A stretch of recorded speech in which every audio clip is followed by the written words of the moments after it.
নমস্কার বন্ধুরা, আমি রিনা দাস আশাদের ডায়েরিতে সবাইকে স্বাগতম। আমি এখন গ্রামে এসেছি। আমি গ্রামে বেশ কয়েকটা বাড়িতে একটু পরিষেবা দিলাম, মানে গর্ভবতী মায়ের বাড়ি গেছিলাম, তাদের খোঁজখবর নিলাম, সবাই ভালো আছে। তো আমি এখানে এসে জানতে পারলাম আমার এক মাসিমা এই গ্রামেই, বেশ বয়স হয়ে গেছে, মাঝে মধ্যেই আমার সঙ্গে দেখা হলেই ক্যালসিয়াম চাইবে বা কিছু ওষুধ চাইলে ওষুধ দিলে খুব খুশি। তো আজ শুনলাম মাসিমা খুব অসুস্থ। চলুন সঙ্গে থাকুন, দেখাবো মাসিমার কি হয়েছে। চলুন আমি মাসিমার বাড়ি যাই। ওঠো ওঠো ওঠো ওঠো, কি হয়েছে শুনি? জ্বর? এই বাবা,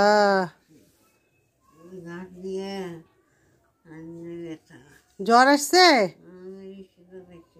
এ বাবা, জ্বর আসছে নাকি? একটু বাড়ি আসতে পারবা?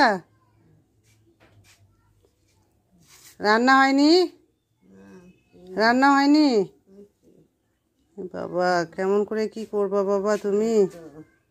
ওঠো ওঠো ওঠো, আর একটু আগে আসো, আস্তে করে, কিছু ধরে নয়, ওঠো। দেখি জ্বরের ওষুধ টষুধ আছে নাকি, তাহলে দুটো দিয়ে যাই। এ বাবা, হ্যাঁ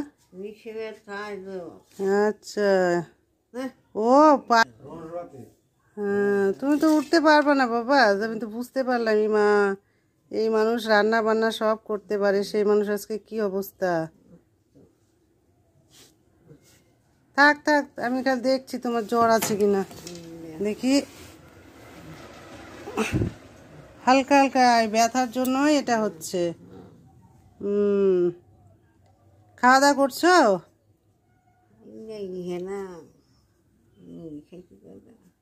খাওয়া দাওয়া হয়নি? হ্যাঁ, রান্নাও হয়নি? তা রান্না কি করবে? হ্যাঁ, ও রাঁধছো এই শরীরে? কষ্ট। তাহলে যে প্যারাসিটামল দিলাম, ওই যে ব্যথা ট্যাথা কমবে, এটা ওটা ছিল আমার ব্যাগে, তোমাকে দিলাম, খেয়ে নিও। হ্যাঁ, আর একটু খাওয়া দাওয়া করো। ফাইল আমাদের পাওয়া যায় না। আসি, হ্যাঁ। আর যদি পারেন তো একটু কাল দিকে নিয়ে যায়, যদি মানে খুব যদি কষ্ট হয়, ভর্তি করে দেন না কেন, কাল দিকে নিয়ে যায় ভর্তি করে দেন। কেটা থাকবে? আর বাড়িতে কেটা দেখবো? কে দেখবে বাড়িতে? হ্যাঁ, ঠিক আছে, আসি। এই যে হচ্ছে মাসিমা, কথা শোনে না, ছেলের কথা শুনতে হবে। হ্যাঁ,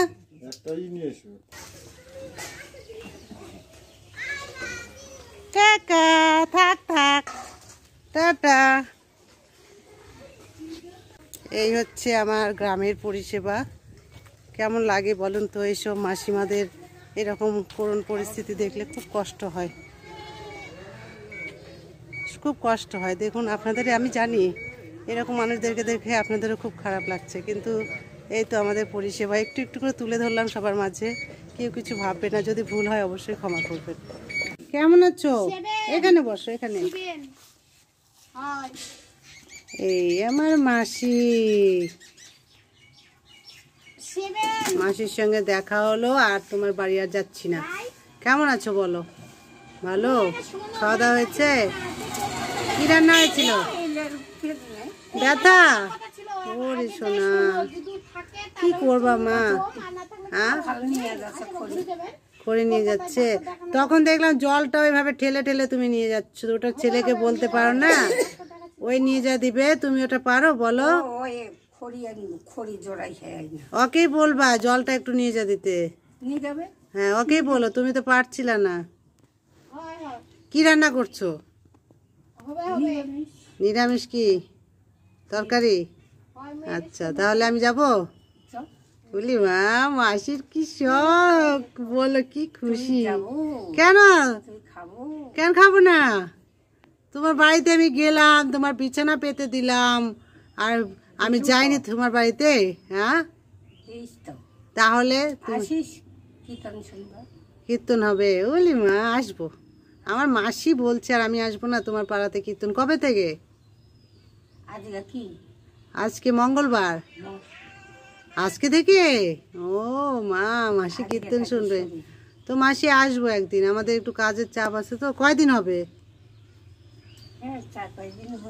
আচ্ছা, একদিন আসবো, এর মাঝে তো একদিন আসবোই, আসবো। হ্যাঁ, তো কলকাতা থেকে এক দিদি আসছিল তো হ্যাঁ গাড়ির মধ্যে, হ্যাঁ। তোমার সঙ্গে কথা বললো, আমি ভিডিওতে দেখলাম। হুম, দেখবো চিনি ওই যে আমাদের এখানকার রিঙ্কু আছে যে, ওই গাড়ি চালায় নিয়ে আসলো, ওর ভিতরে একটা দিদি ভাই ছিল, হ্যাঁ তোমার সঙ্গে কথা বললো, বললো না? হ্যাঁ হ্যাঁ হ্যাঁ আর কি বললো? আর কিছু তো কইনি সব ভুলে যায়। আমি ভিডিওর মধ্যে দেখলাম আমার কলকাতার দিদি ভাইটা তোমার সঙ্গে কথা বললো। হ্যাঁ, বললো না আশার দিদির, আশার হচ্ছে ইয়েতে ছবিতে দেখি তোমাকে। ওই যে রিঙ্কু আছে, ও গাড়ি চালায় নিয়ে আসলো, এখানে ফুল বাগান টাগান সব দেখে বেড়ালো না। হ্যাঁ হ্যাঁ ওরা কলকাতা থেকে আসছিল ওই দাদা দিদি ভাই। ঠিক আছে, ক্রিমের ওষুধটা খাইয়ে দিবা। হ্যাঁ কলকাতা থেকে হ্যাঁ, ঠিক আছে।